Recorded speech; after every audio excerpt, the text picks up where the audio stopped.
Welcome to this video focusing on the 88th Legislative Session's mandated changes to the school behavioral threat assessment process in Texas.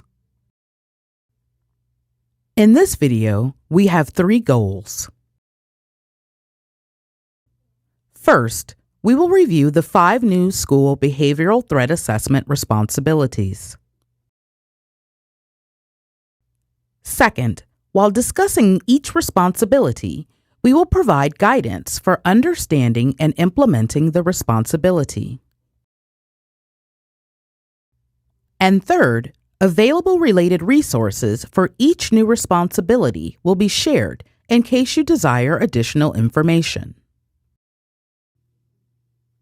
With these 3 goals in mind, let's begin. We have condensed the 88th Legislative Session updates down to these 5 responsibilities: establish, protect, notify, retain, and share. Let's look at each of these responsibilities. The first responsibility is establish.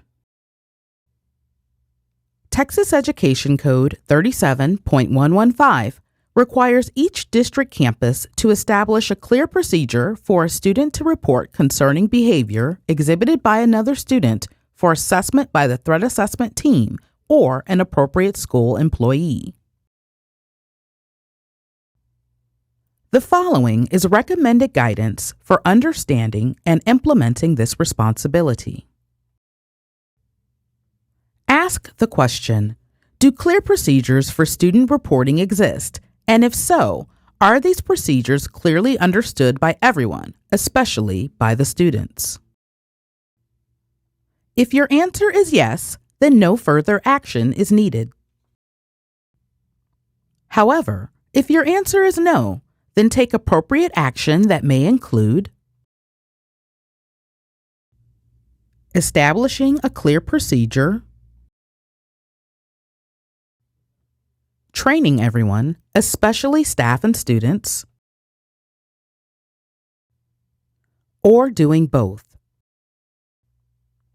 The second responsibility is protect.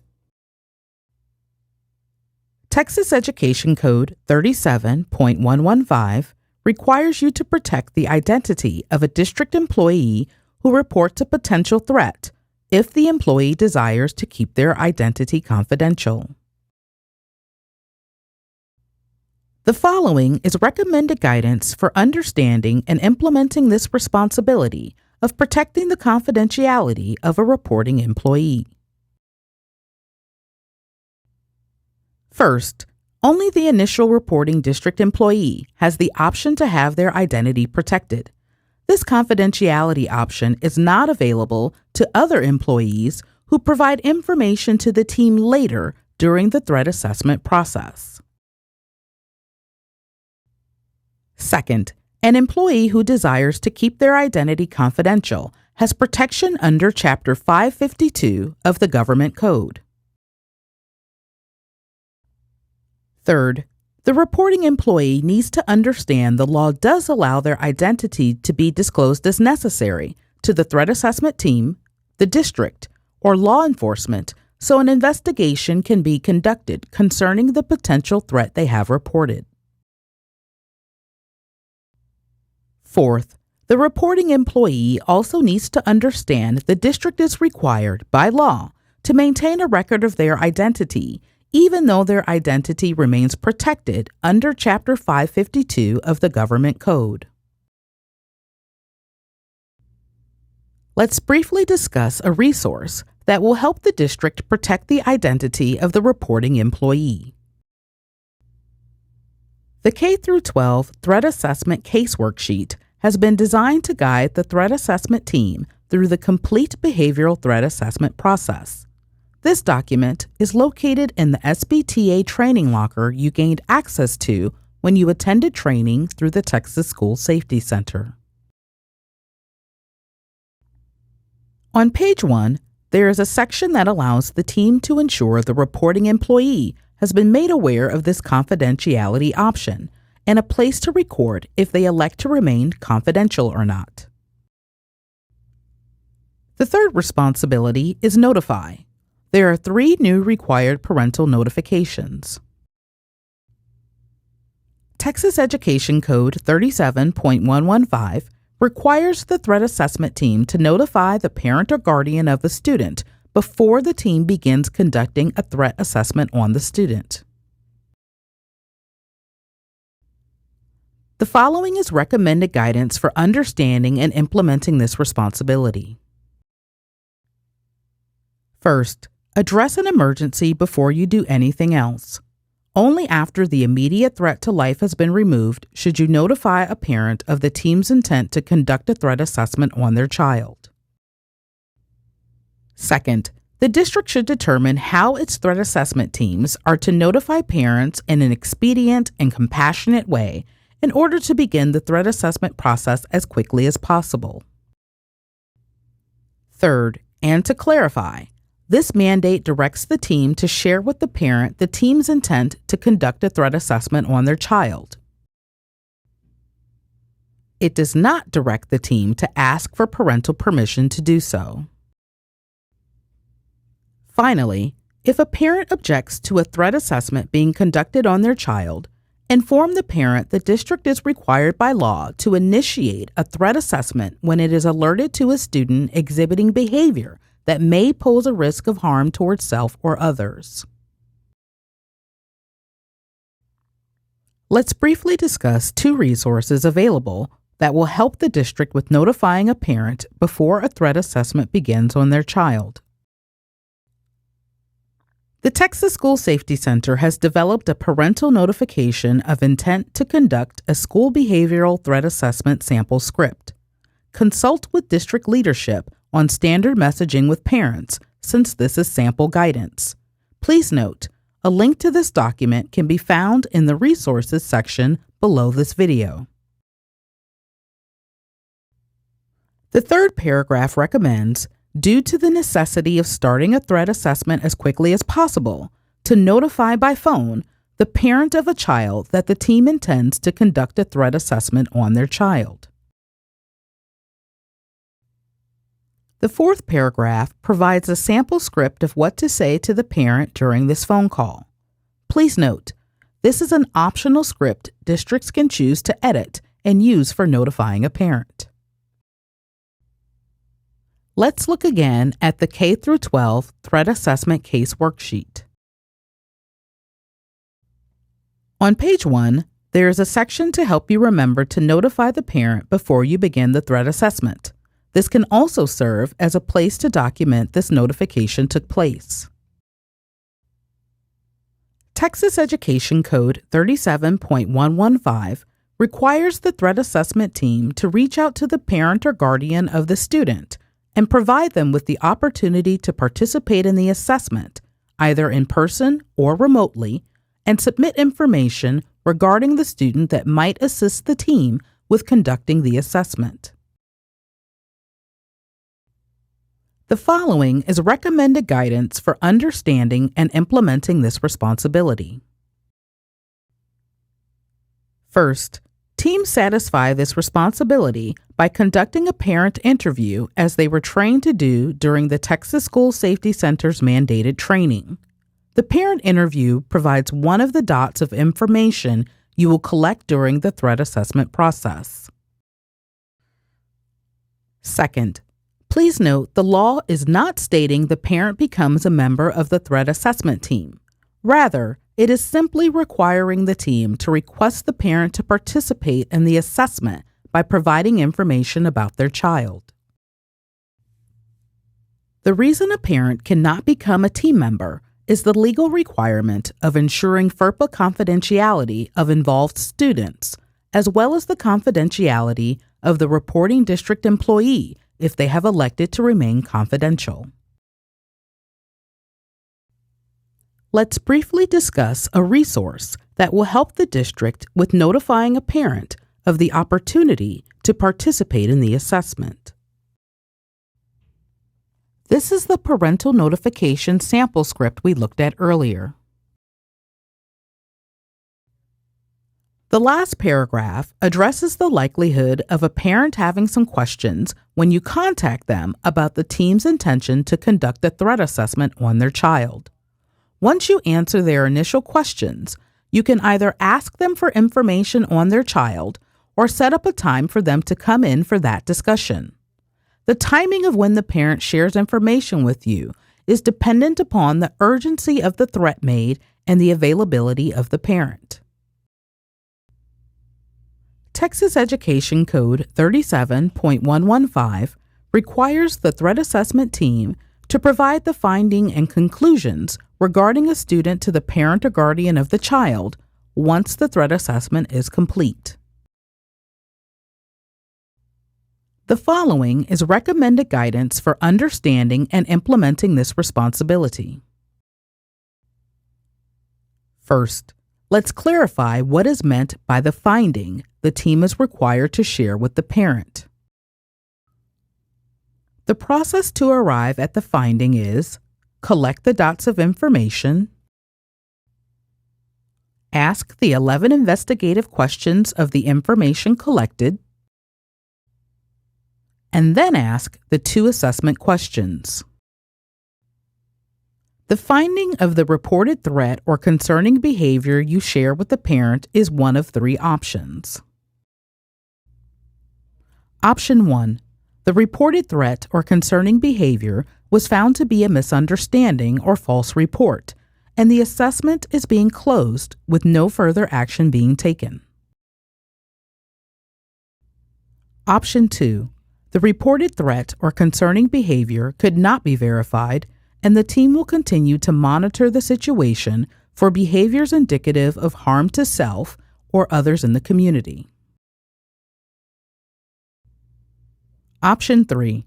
The reported threat or concerning behavior was verified as credible, and there is concern their child poses a risk of harmful behavior to self, others, or both. As a result, the parent will be contacted by campus or district staff to collaborate on developing a safety and intervention plan to ensure their child is supported in preventing harmful behaviors. Second, let's also clarify what is meant by the conclusions the team is required to share with the parent. There are possibly 2. First, if relevant, share district and community resources that may be useful to the parents as they seek help for their child. And second, share any needed interventions the team is recommending be put in place for the well-being of their child and the school community. There are currently 2 resources available to help the district with notifying a parent after the threat assessment has been completed. Let's look again at the K-12 Threat Assessment Case Worksheet. Beginning on page 3, you will find the Analyze Information section containing the 11 investigative questions to ask of the information you have collected. Beginning on page 6, you will find the Make the Assessment section containing the 2 assessment questions the team will use to determine the finding to be shared with the parent. And beginning on page 7, you will find the Develop and Implement an Intervention and/or Monitoring Plan section the team will use to determine the conclusions to be shared with the parent. The Texas School Safety Center has also developed a parental notification of school behavioral threat assessment findings and conclusions sample letter. This is an option for districts to use if they choose to. Please note, a link to this document can be found in the Resources section below this video.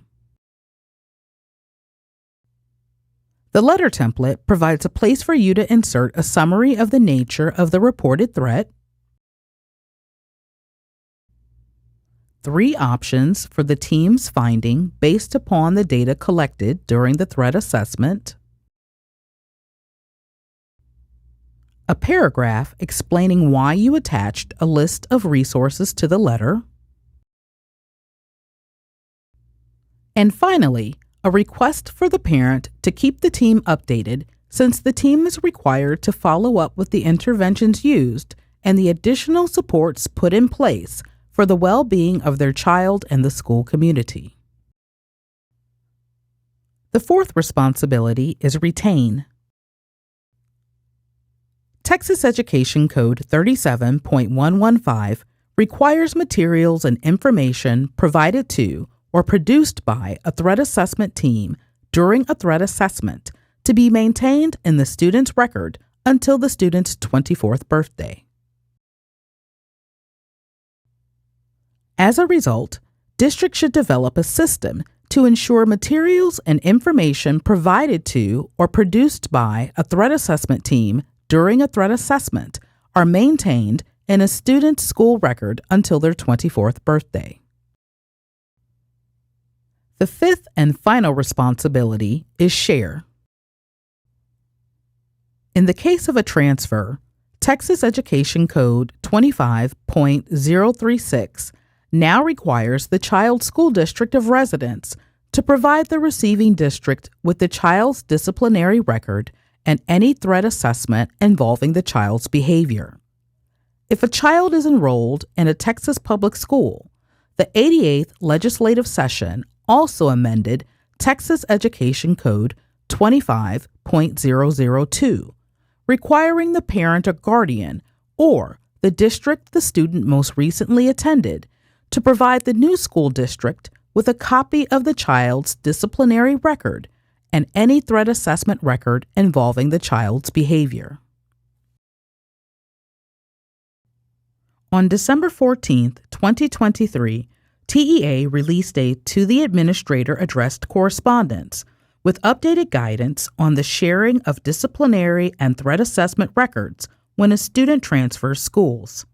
A link to this document can be found in the resources section below this video. Additionally, TEA has created a video explaining how to attach historical and current student discipline records and student behavioral threat assessment documents to TREX. A link to this video can be found in the resources section below.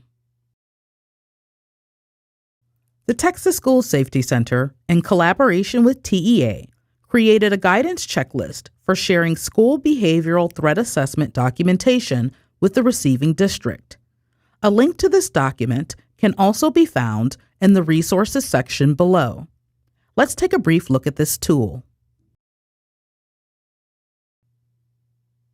The first 3 paragraphs should be read very carefully. There are 3 important points to highlight. First, districts must provide the receiving district with a complete history of all threat assessments conducted on a student. Second, this checklist is not exhaustive of all the documents that might be sent. And third, direct all questions to TEA and your district's legal counsel if you have any questions about whether information may or may not be shared. After the introductory comments, you will find a list of the threat assessment documents to be collected and combined into a single electronic document that will be uploaded into TREX. You will also find a non-exhaustive list of community partners the family and school may be working with to provide mental health, social-emotional, interpersonal, medical care, and housing support to the student and family. It is important that you share the exact services provided so the receiving district can make every effort to continue these support services with the student and family. During this video, we introduced you to the 5 new responsibilities concerning the school behavioral threat assessment process in Texas, provided you with guidance for understanding and implementing these responsibilities, and referred you to resources if you desire additional information. Thank you for watching this video. If you have any questions or comments, please contact the Texas School Safety Center at txssc@txstate.edu or call 1-877-304-2727.